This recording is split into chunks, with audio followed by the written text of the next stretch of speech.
Unsere Firma heißt Synergo. Sie ist eine kleine Firma in Zürich. Ich selber bin sehr stark im Verkehr und in der Mobilität drin, mache Studien zum Verkehrsverhalten der Leute, mache Mobilitätskonzepte für Unternehmen, mache Mobilitätskonzepte auch für große Investoren und Grundeigentümer für große Bauten. Und diese Mobilitätskonzepte braucht es für ein Gesuch, um eine Baueingabe zu erhalten. Um ein Bauprojekt einzugeben und eine Baueingabe zu erhalten. Des Weiteren prüfe ich im Auftrag von Gemeinden solche Mobilitätskonzepte, natürlich nicht die ich selbst für den Investor geschrieben habe, sondern andere. Und ich partizipiere an Forschungen in der EU und auch in der Schweiz zu Verkehr und Mobilität. Also im Bereich Mobilitätsmanagement selbst sind es Unternehmen, es sind eben Investoren, große Investoren und große Entwickler, die in der Schweiz sesshaft sind. Es sind aber auch Städte und Kantone. Es geht wirklich bei diesen großen Klienten, also da muss man unterscheiden, oder? Also solche, die bauen möchten und solche und Unternehmen, die existieren, die nicht bauen möchten.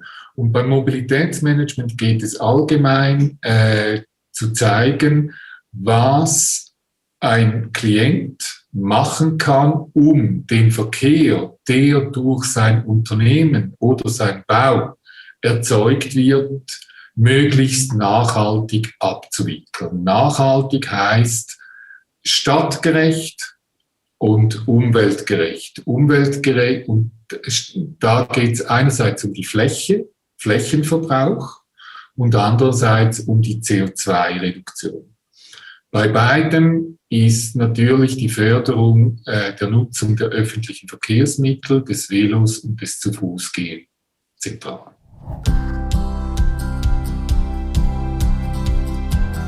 Also On-Site heißt wirklich am Standort, direkt am Standort. Bei meinem bestehenden Unternehmen ist dort, wo das Unternehmen steht, oder ein Unternehmen kann auch verschiedene Filialen haben, verschiedene Standorte haben, dann schaut man einen Standort an.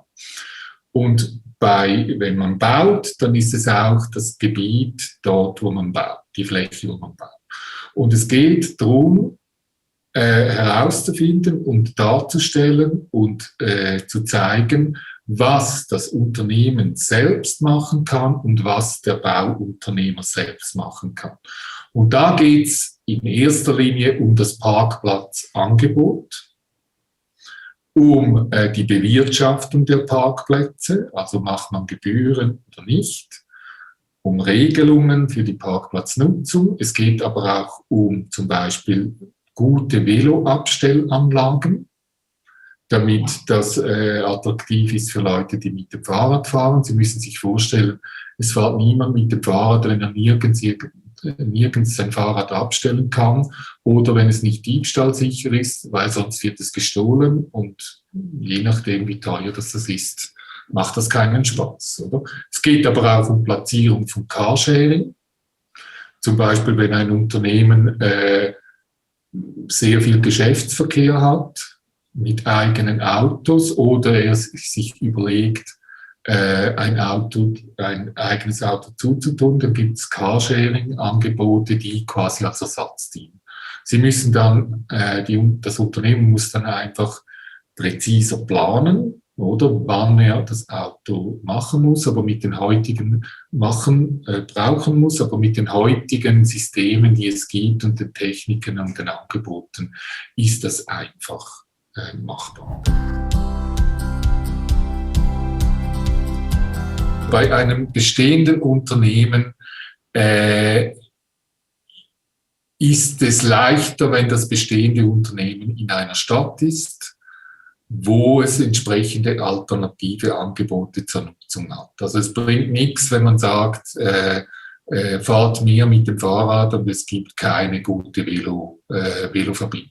Oder? Weil das ist schon fast gefährlich, das zu sagen. Und die Leute machen es eh nicht, oder?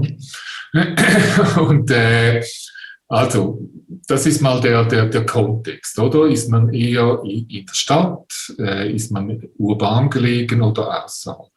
Jetzt bei bestehenden Unternehmen ist es ja so, dass sie ja keine Verpflichtung haben, irgendetwas zu tun in diesem Bereich. Wenn aber ein Unternehmen ein Umweltmanagementsystem hat zum Beispiel oder einfach Leute hat, möglichst auf Direktionsstufe, die finden, das Unternehmen muss selbst auch einen Beitrag zum Umweltschutz leisten im Verkehr, dann sind das gute Ausgangslagen. Und dann ist es einfacher. Aber sie müssen nicht. Oder? Aus der Sicht der Gesetzgebung müssen sie nicht. Hingegen, also ich rede jetzt immer von uns oder von unserer Situation, wie wir sie in der Schweiz haben. Hingegen ist es wenn man neu baut, ist es mittlerweile so, dass große Städte und auch Gemeinden außerhalb dieser großen Städte, also in den Agglomerationen, in ihren Gesetzgebungen einen Paragraph haben, der besagt, dass wenn jemand, ein Bauherr oder Investor, weniger Parkplätze bauen möchte, als er eigentlich sollte gemäß Gesetz, dass er das kann. Voraussetzung ist, dass er mit der Baueingabe dann ein Mobilitätskonzept eingibt. Das ist das, oder? Das ist quasi, so schafft man für den Bauherr überhaupt die Möglichkeit, das zu tun. Und bei uns ist es so, in den großen Städten, also wenn wir zum Beispiel jetzt im Wohnbereich schauen, oder, dann ist es so, dass rund 50% der Haushalte in den großen Städten kein Auto besitzen, weil sie es einfach schlicht und einfach nicht brauchen. Oder weil sie, das kommt darauf an, was das für Leute sind. Das sind junge Leute, das können aber auch Familien sein, da ist es weniger, oder ältere Leute, die ihren Bewegungsraum und ihre Aktivitäten so organisieren, dass sie nicht regelmäßig ein Auto brauchen. Das heißt, sie machen es so, dass sie sagen, dass sie planen und sagen, okay, ich brauche ein Auto für die Ferien, oder? Dann miete ich eins. Oder ich brauche ein Auto, zum Beispiel, wenn ich die Wohnung wechsle, dann miete ich eins bei Mobility oder einen kleinen Lastwagen und so weiter und so fort, oder? Und so können Sie natürlich auch Geld sparen. Voraussetzung ist natürlich, dass man diese Angebote hat, dass diese existieren. Das heißt aber nicht, dass das, wenn ein Unternehmen das machen will, dann kann sie natürlich, oder wenn ein paar Unternehmen oder Developers, also Investoren, oder zum Beispiel in einem Areal eben finden, oder? Und das ist dann auch wieder Sache der Vermarktung, dass sie sagen, wir brauchen eigentlich weniger Parkplätze, dann können sie sich auch selbst organisieren. Dann können sie auch selbst ein Carsharing-System aufbauen mit einem professionellen Anbieter, das ist von Vorteil, oder auch ohne.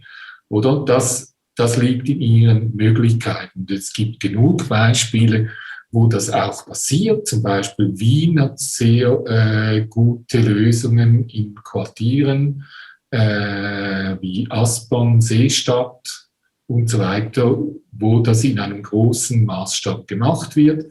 Bei uns ist alles ein bisschen kleiner, oder? Aber es wird auch da ansatzweise gemacht. Also wir sind sicher nicht so weit wie Wien, aber wir sind auch nicht schlecht unterwegs. Weil ein bestehendes Unternehmen das nicht machen muss, braucht es das Bewusstsein des Unternehmens selbst, dass sie eigentlich etwas tun sollten. Oder das kann man aber nicht herbeizaubern. Es gibt solche Situationen, aber ja. Hingegen, wenn man die Gesetzgebungen bei Neubauten so macht, dass es erleichternd wirkt für einen Investor, dann ist das ein Vorteil und dann würde ich sagen, dann ist es einfacher, etwas zu tun bei Neubau.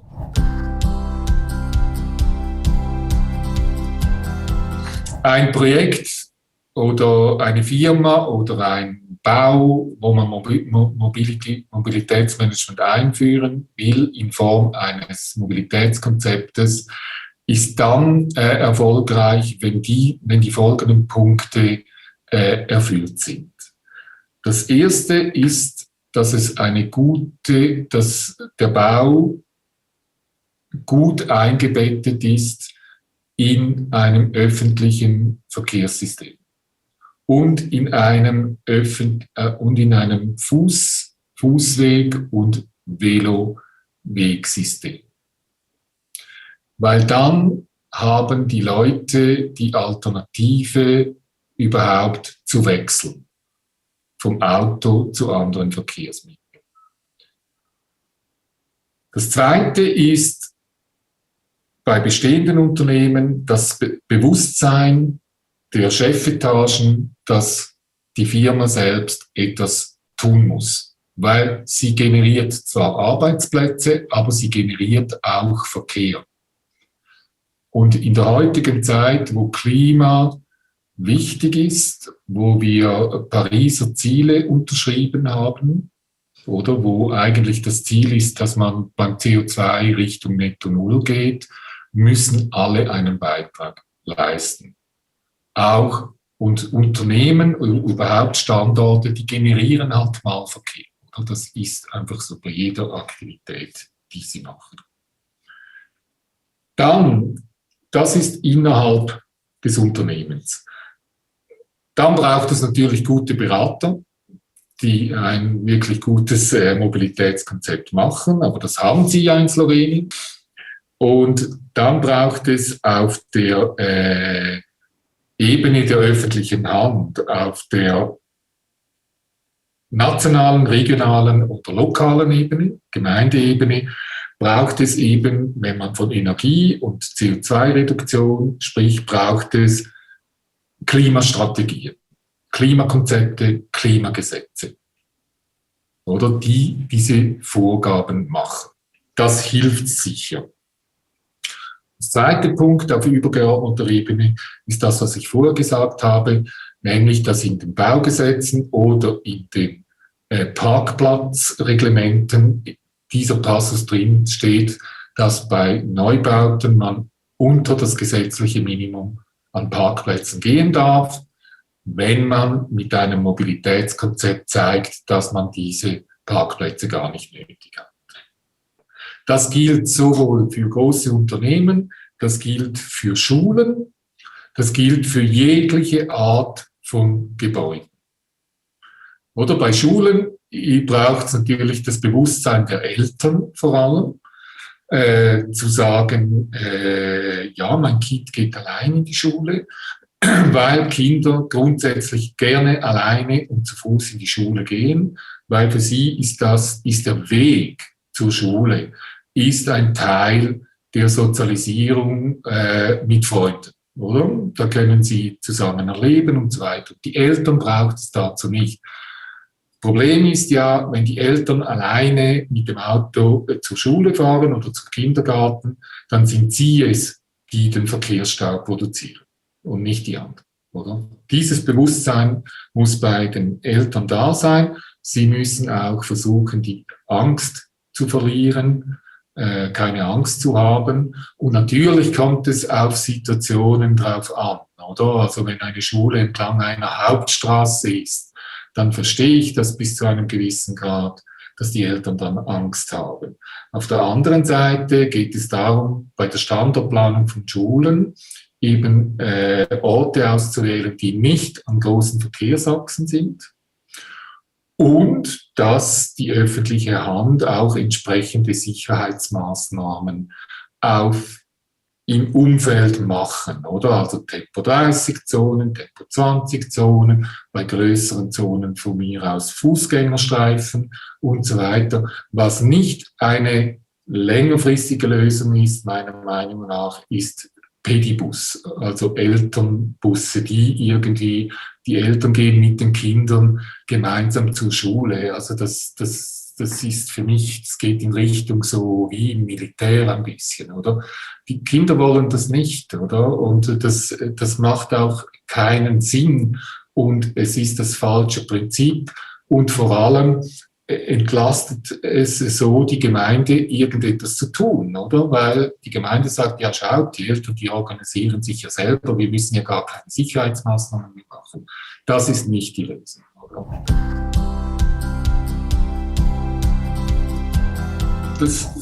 Die Individualisierung, die existiert in unserer Gesellschaft, oder? Aus verschiedenen Gründen. Und sie hat Vorteile, aber sie hat auch Nachteile, finde ich, oder?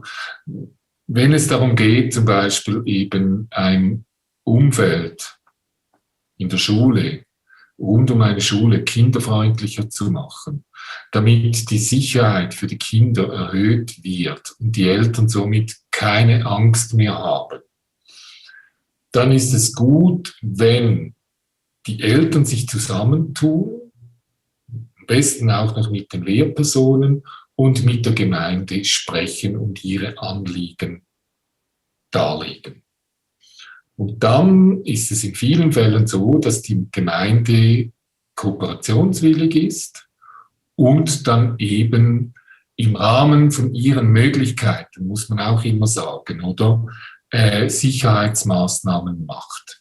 Die beste Sicherheitsmaßnahme, verkehrliche, ist, wenn man im Schulumfeld Straßen hat, die der Gemeinde gehören. Weil dann kann man sie umfunktionieren in Tempo-30-Zonen oder sogar in Begegnungszonen. Bei Begegnungszonen ist es so, dass der Fußgänger und die Fußgängerin die oberste Priorität hat und das Auto sich anpassen muss.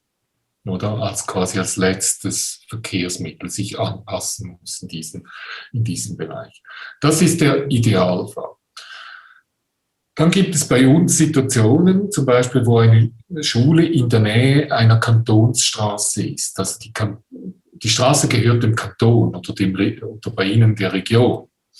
Und da ist die Einflussnahme der Gemeinde gering. Also die Gemeinde kann dann nur quasi auf eine Art eine Anfrage starten gegenüber dem Kanton, sie sollen doch das machen. Normalerweise ist es bei Kantonsstraßen so, dass dort einfach mehr Verkehr herrscht.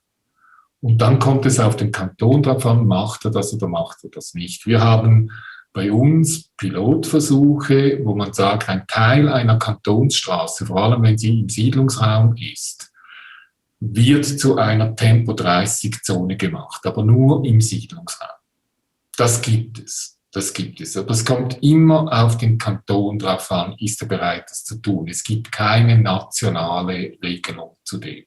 Wenn es eine gäbe, wäre es natürlich sehr gut. Wir sind ein sehr föderalistisch organisierter System, unser Staat. Und gerade so in Verkehrsbelangen oder Umweltbelangen stößt man manchmal an Grenzen. Oder manchmal wäre es besser, es wäre eine Top-Down-Strategie. Vorausgesetzt, dass das Top, also der Staat, gut ist, oder? Und das auch fördert. Wir machen sogenannte Mobilitätserziehung. Das heißt, wir integrieren verschiedene Aspekte der Mobilität in den Unterricht. Zum Beispiel in Zürich haben wir ein solches Angebot zusammen mit dem Tiefbauamt der Stadt Zürich, die es vertreibt, wo Lehrpersonen sich anmelden können und dann zum Beispiel ein Angebot nutzen können. Oder auch eine ganze Woche zusammenstellen können. Also, und das Angebot ist etwas, was man sagen kann, das ist ein fixfertiges Angebot. Der Lehrer kann das brauchen, zum Beispiel machen wir eine Quartieranalyse, oder? Dann kommt jemand von uns, meistens eine meiner beiden Mitarbeiterinnen gehen dorthin, wenn die nicht können, dann gehe ich dorthin. Und dann machen wir einen Tag. Das heißt, wir machen eine Einführung, dann gehen wir mit den Kindern raus, schauen das Quartier miteinander an, sie schreiben auf, was ihnen gefällt, was ihnen nicht gefällt, was sie besser machen möchten und so weiter und so fort, kommen zurück in die Schulklasse, zeichnen das auf einem Plan auf und dann ist das fertig. Und in einem Projekt, das wir soeben beendet haben, das heißt Metamorphosis, haben wir so etwas gemacht und aus dem ist ein kleiner Plan geworden, den kann ich Ihnen zeigen nachher. Und man hat auch von einer Schulklasse diesen Quartierplan gezeigt, einem Stadtrat, also der politische Vorsteher des Verkehrsdepartementes. Und die haben dann gewisse Maßnahmen umgesetzt. Zum Beispiel ein Tunnel, ein Fußgängertunnel, der dunkel war, oder? Den hat man dann bemalt mit einem Künstler. Das sieht jetzt aus wie ein Aquarium mit Fischen, wo man durchgeht. Der Künstler hat grundiert, vorgearbeitet, die Kinder haben das gemalt und wir haben das organisiert und auch gemalt, auch geholfen, oder? Die Stadt hat einen Teil bezahlt und dieses Projekt hat einen Teil bezahlt. Und das finde ich, das sind ganz kleine Sachen, oder? Die erstens den Kindern Spaß machen, die zweitens irgendwie dazu führen, dass sie ihr Umfeld mehr wahrnehmen. Sie erzählen den Eltern, sie bleiben dann vielleicht mehr in ihrem Quartier, nicht nur wegen Corona, oder? Sondern weil sie neue Sachen entdecken. Und so, das führt dann auch zu weniger Wegen in der Freizeit, wo man weit weg geht. Wir reden ja jetzt über Schulen, oder? Und da gibt es ja zwei Sachen. Es gibt einerseits, vermittelt man den Kindern im Unterricht mehr zum Thema Verkehr und Mobilität. Was man normalerweise macht, ist ja, dass ein Verkehrspolizist kommt, oder? Und mit den Kindern rausgeht und ihnen sagt, wie sie sich im Verkehr verhalten sollen, oder? Wie sie über die Fußgängerstreifen gehen sollen und so weiter und so. Das ist sehr wichtig und das macht man im Kindergartenalter, oder? Aber Verkehr und Mobilität ist natürlich viel mehr als einfach sich sicher im Straßenraum bewegen. Und es geht auch, wir versuchen zu vermitteln, also nicht nur wir, auch andere versuchen zu vermitteln, dass es um Mobilität nicht nur um Sicherheit geht, sondern Mobilität hat einen bestimmten Zweck. Die Leute bewegen sich von A nach B aus verschiedenen Gründen. Das erzeugt in der Straße, das erzeugt im Raum Verkehr. Dieser Verkehr ist entweder mit dem Auto, mit dem öffentlichen Verkehr zu Fuß oder mit dem Velo. Und dann versuchen wir ihnen zu zeigen, ja, dieser Verkehr braucht unterschiedliche Flächen, oder? Und in der Stadt, in den Städten sind Flächen gering, oder Verkehrsflächen. Da gibt's nicht so viel. Und es geht nicht an, dass das Auto die meiste Fläche braucht, oder? Es gibt ja dann Situationen, wo man Fußgängerstreifen hat, die sind dann so schmal, oder? Und die Leute müssen der Wand entlang kriechen, oder? Quasi. Das ist überholt, oder? Weil die Leute müssen sich ja wohlfühlen im öffentlichen Raum. Und ein zweites Element ist ja auch quasi, wir haben Gebäude und wir haben einen öffentlichen Raum.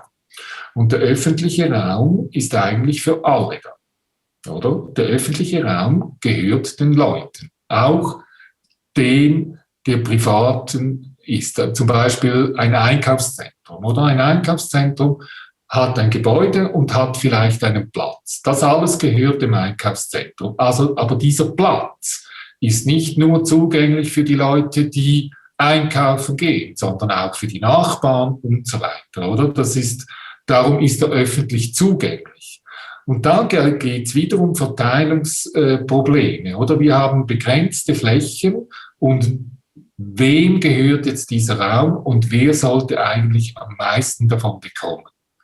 Und das ist eigentlich so, dass der öffentliche Raum zeigt, wenn er gut ist, dann ist die Stadt qualitätsvoll, oder? Dann kommen die Leute, es gefällt ihnen, sie gehen raus, sie verweilen, sie müssen gar nicht so weit fortgehen, oder?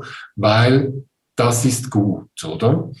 Und das hat man jetzt bei Corona ja deutlich gesehen, oder? Die Leute gehen raus, sie wollen rausgehen, wenn sie können, oder? Sie wollen nicht 200 Kilometer reisen, oder? Sondern sie wollen einfach draußen sein und sie wollen auch ein bisschen kommunizieren, oder? Weil Corona ist man einfach alleine. Das ist einfach nicht gut, oder? Wenn man alleine ist, oder? Und wir als Menschen, wir sind ja tendenziell Herdentiere, obwohl wir uns individualisieren, oder? Aber wir sind Herdentiere, oder? Die Technik führt zur Individualisierung, oder? Also diese Apps und so weiter, das Facebook und so weiter, man meint, man sei zusammen, oder? In einer virtuellen Welt, aber in der physischen Welt ist man alleine. Also das ist meine Meinung. Jugendliche sagen wahrscheinlich etwas anderes, oder? Aber ich bin alt und, und ich komme auch nicht so gut raus bei diesen Sachen. Aber ja, das ist so meine Meinung. Und eben, um auf das zurückzukommen, oder? Also öffentlicher Raum wird sehr stark über Verkehrsflächen besetzt momentan, oder? Und das ist ein Thema, das allgegenwärtig ist, den öffentlichen Raum zu vergrößern. Zum Beispiel in Paris, also die Bürgermeisterin, oder, die sagt, ich will die Hälfte der Parkplätze, die öffentlich sind, abbauen. Wieso sagt sie das? Sie sagt das, damit sie mehr Fläche kriegt für die Leute, oder? Und das kommt auch noch dazu. Ich finde, irgendwie Frauen in diesen Positionen leisten um einiges mehr als Männer in den gleichen Positionen. Also nicht nur in diesen Positionen, sondern auch in vielen anderen. Und es gibt sehr gute Beispiele, eben die Anne Hidalgo in Paris, die Anna Colau in Barcelona, die Maria Vasilakis, Vizebürgermeisterin in Berlin, in Wien. Und so weiter und so fort. Die haben einfach mehr Pfupf, mehr Drive, mehr Charme und können mehr bewegen. Oder? Das ist so. Und ich als grauer alter Mann, oder, bin froh, dass es so Leute gibt. Ich anerkenne das neidlos. Und wenn sie dann mit mir zusammenarbeiten, umso besser. Bei uns in der Schweiz in Unternehmen es gab auch Reglemente, aber es scheiterte vielfach an der Umsetzung. Und zwar die Umsetzung hat viel mit der Kultur eines Unternehmens zu tun. Und da sind Startups, kleinere Unternehmen mit jüngeren Leuten im Vorteil als große Verwaltungen oder auch große Firmen. Wieso? Weil große Verwaltungen, große Firmen natürlich intern in den Abteilungen sehr viel mehr miteinander verknüpft sind. Aber trotzdem scheitert es oft an der Unternehmenskultur. Unternehmenskultur heißt, dass man so etwas schon auf der Ebene Geschäftsleitung quasi top-down sagen kann, dass man diese Regelung einführt. Man sagt nicht, Leute müssen zu Hause arbeiten, sondern Leute können zu Hause arbeiten. Und dann gibt es noch verschiedene Sachen. Aber nachher muss es gelebt werden, oder? Und gelebt bei großen Unternehmen wird es in den kleinen Abteilungen. Und eine kleine Abteilung hat einen Vorgesetzten. Und der ist entscheidend. Weil, wenn der Vorgesetzte kein Vertrauen hat zu den Leuten, oder wenig Vertrauen hat und irgendwie mehr Kontrolle will, dann ist das schwierig, oder? Also er muss selber von dem überzeugt sein und muss das aber auch selber machen können und wollen. Und dann funktioniert es. Jetzt mit Corona hat sich die Situation vollständig geändert, oder? Weil es von außen auferlegt worden ist, dass man es machen muss, oder? Das haben ja nicht die Unternehmen entschieden, oder? Sondern von außen wurde das geregelt. Das hat dazu geführt, dass natürlich viel weniger Verkehr stattgefunden hat. Das ist aus einer verkehrlichen Perspektive erfreulich, oder? Weil weniger Verkehr, weniger CO2, weniger Lärm, weniger Luftemissionen und so weiter. Aus einer verkehrlichen Perspektive. Aber wie du richtig gesagt hast, am Schluss ist ja der Mensch im Zentrum, oder das Individuum im Zentrum. Und grundsätzlich möchte ich doch ein Mensch, dass es ihm gut geht, dass er Freude hat und so weiter, oder? Und er ist ein Herdentier. Jetzt ist es so, oder, dass wir viele Fälle haben von Homeoffice und da gibt es auch Studien dafür, dass ein Teil sagt, ja, das ist gut, oder? Gefällt mir, ich kann ein paar Wege einsparen, habe nicht so Zeit und so weiter. Andere sagen, nein, das ist ein Schmarrn, weil ich habe kleine Kinder zu Hause, ich kann mich nicht konzentrieren mit dem. Dritte sagen, nein, das ist möchte ich gar nicht, weil ich sehe ja gar keinen mehr, oder? Auch wenn ich mit Video kann ich nicht Kaffee trinken mit dir, oder? Oder ein Bier trinken gehen und so weiter. Natürlich können wir das virtuell machen und du trinkst ein Bier und ich trinke ein Bier. Aber das ist ja nicht das Gleiche, wie wenn wir uns sehen. Auch bei der Arbeit, nach der Arbeit und so weiter, oder? Und darum, wenn hoffentlich Covid mal vorbei ist, oder? Dann ist dann die große Frage, wie stark fördert man Homeoffice aus all diesen Erfahrungen, die man jetzt während Covid gesammelt hat? Wie stark macht man das? Und da ist der verkehrliche Aspekt ist unbestritten, aber der darf nicht alleine gelten, sondern es braucht eine sogenannte Gesamtabwägung, oder? Also, bin ich bereit, so viel zu machen? Wie wichtig ist es mir als Individuum quasi, dass ich auch irgendwie in der Arbeit Kontakt habe und so weiter und so fort. Dann aus der Sicht des Unternehmens selber, oder? Wie wichtig ist, dass meine Mitarbeitenden zufrieden sind, oder? Was gehört dazu, dass sie zufrieden sind? Es gehört sicher dazu, dass sie miteinander kommunizieren können, und zwar vor Ort, oder?